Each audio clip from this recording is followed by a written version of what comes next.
Let us then move on to our final session together on the book of Genesis. Poďme teda na našu záverečnú časť štúdia knihy Genesis. Now we've dealt with the primeval history in the book of Genesis. Hovorili sme o histórii prvopočiatkov v knihe Genesis. And what I'd like to do now is to briefly survey those first 11 chapters. A teraz by som rád veľmi v krátkosti zhrnul tých 11 kapitol. And see what it is that holds it together. A aby sme uvideli, čo je tým pojivom, ktoré ich drží dohromady. What the main aim and thrust of those first 11 chapters are. Ako by sme mohli spoločne nazvať a zosúladiť tých prvých 11 kapitol.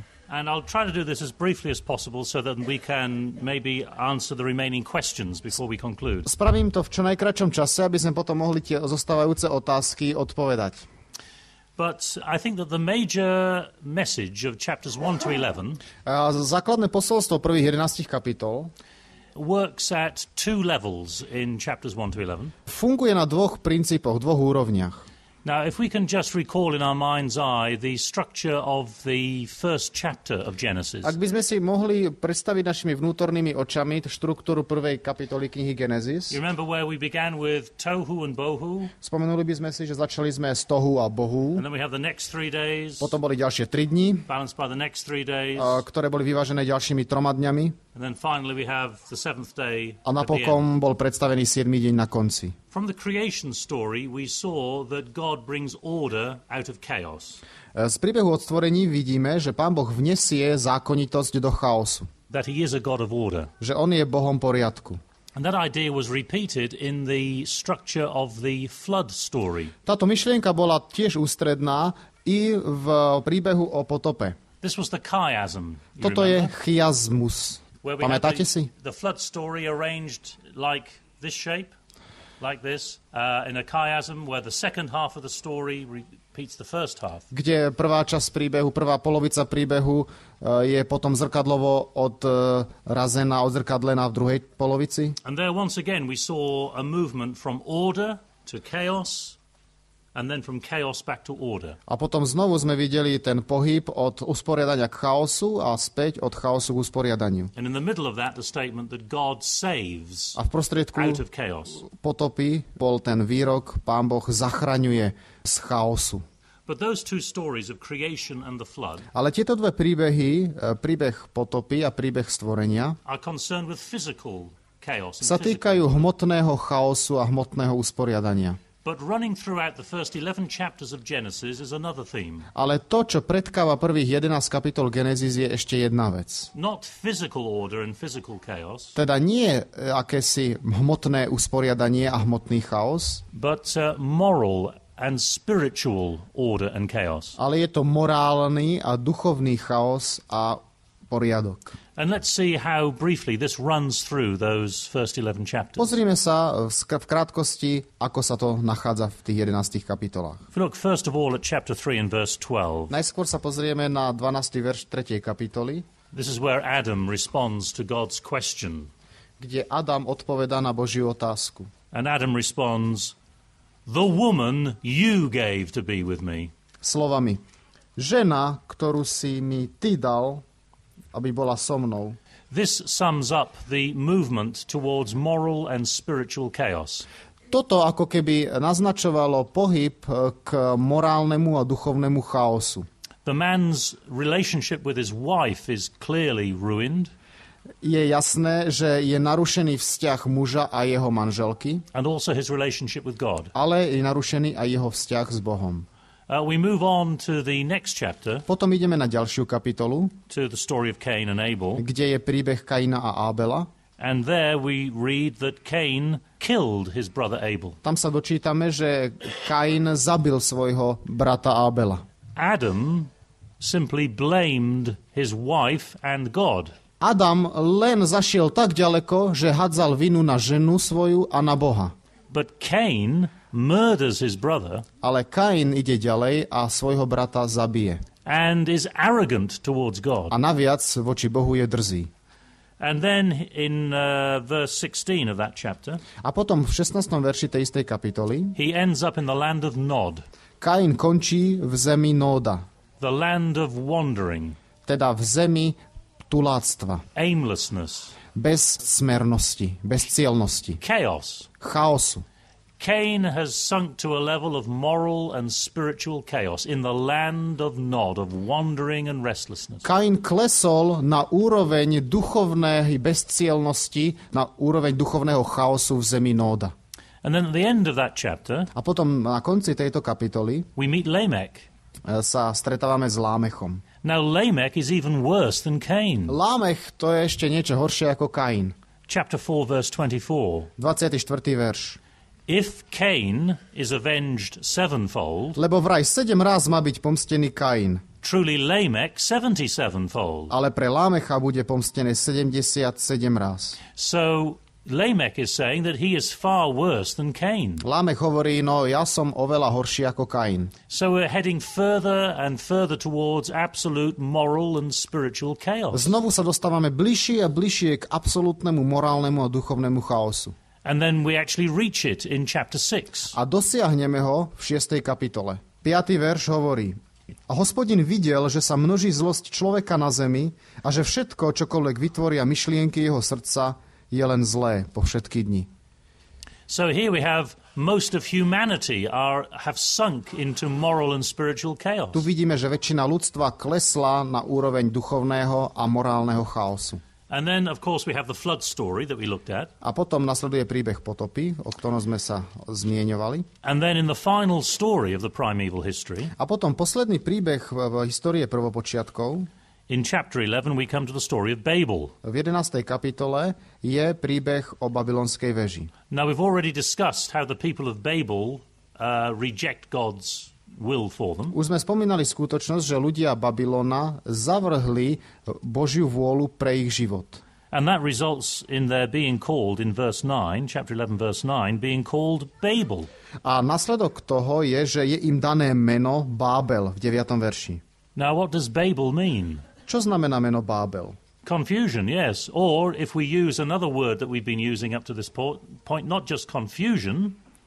Alebo, áno, znamená to zmetok, ale ak by sme ešte použili jedno slovo, ktoré sme doteraz používali, nie len zmetok, ale...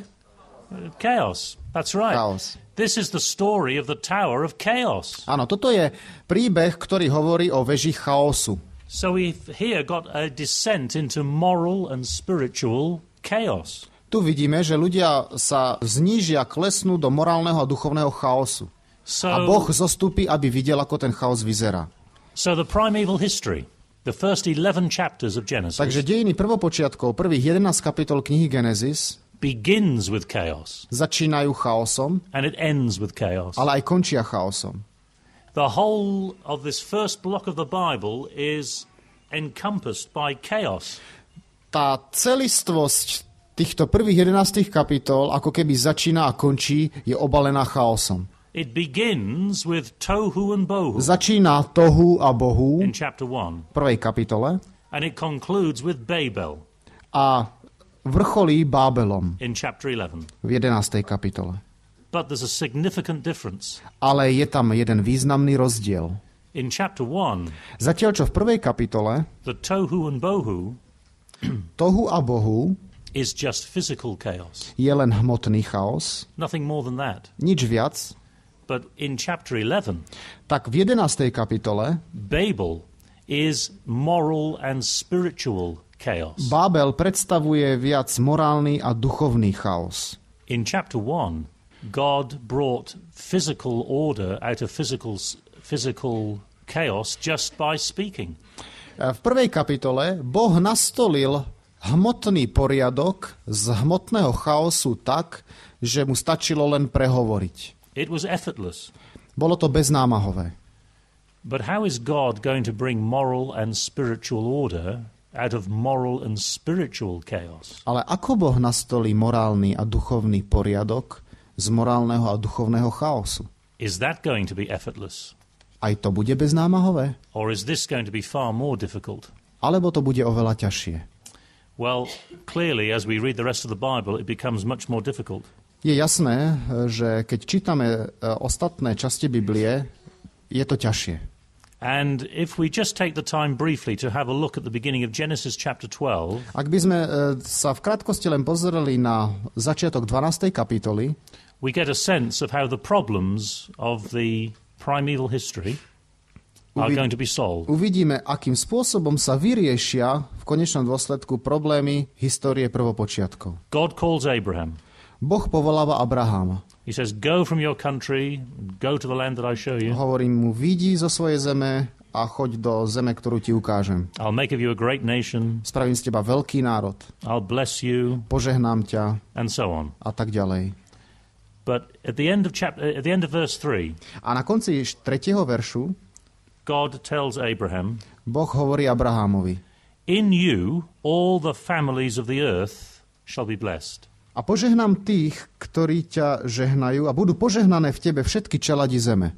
All the families of the earth shall be blessed. Všetky čelade zeme budú požehnané v tebe. Which families of the earth? Ktoré všetky čeladi zeme? Well, you say, well, all the families of the Áno, earth. tak všetky predsa. But in particular, here, reading it in the book of Genesis, which families of the earth? Ale tu, pokiaľ sme len v knihe Genesis, ktoré sú to tie čelade zeme? Which nations will be blessed? Ktoré národy budú požehnané? Well, all the families and the nations mentioned at the Tower of Babel. Všetky čelade a národy, ktoré boli spomínané v 11. kapitole pri stavbe babylonskej veže, the nations of the world that are now in their chaotic rebellion against God. Sú to národy sveta, ktoré sa teraz nachádzajú v chaotickej vzbure proti Bohu. These people of Babel and all their descendants, sú to tie národy a ľudia Bábela a všetci ich potomkovia, who wanted to make a name for themselves, tí, ktorí si chceli spraviť vlastné meno, povesť, and establish a reputation without God. Povesť bez Boha. It's these people sú to tí ľudia, who are going to be blessed through Abraham a práve títo ľudia, ktorí budú požehnaní skrze Abraháma and his descendants. A jeho potomkov. Genesis chapters 1 to 11 Genesis prvých 11 kapitol show us the problem. Nám ukazujú a nastolujú problém. Genesis 12 onwards a od Genesis 12. kapitoly ďalej provides the solution. Sa nám naskyta riešenie. And I don't have time obviously to do that in the few minutes remaining. Samozrejme v ďalších niekoľko minútach už nemám čas na toto sa zamerať. But maybe someday I can come back and we can do the rest of the book of Ale Genesis. možno niekedy sa vrátim a budeme robiť zvyšok knihy Genesis. However, when we look here avšak keď sa pozrieme at this story, the call of Abraham, na tento príbeh povolania Abraháma, why don't we just conclude by making a statement of our Christian faith? Skúsme zakončiť tým, že vyjadríme to, v čom spočíva naša kresťanská viera. That we believe that it was the one who was a descendant of Abraham. Že my veríme v toho, že prišiel jeden, ktorý bol potomkom Abrahámovým. One who came as the seed of Abraham. Ten, kto prišiel ako semeno Abrahámovo to this world. Na tento svet.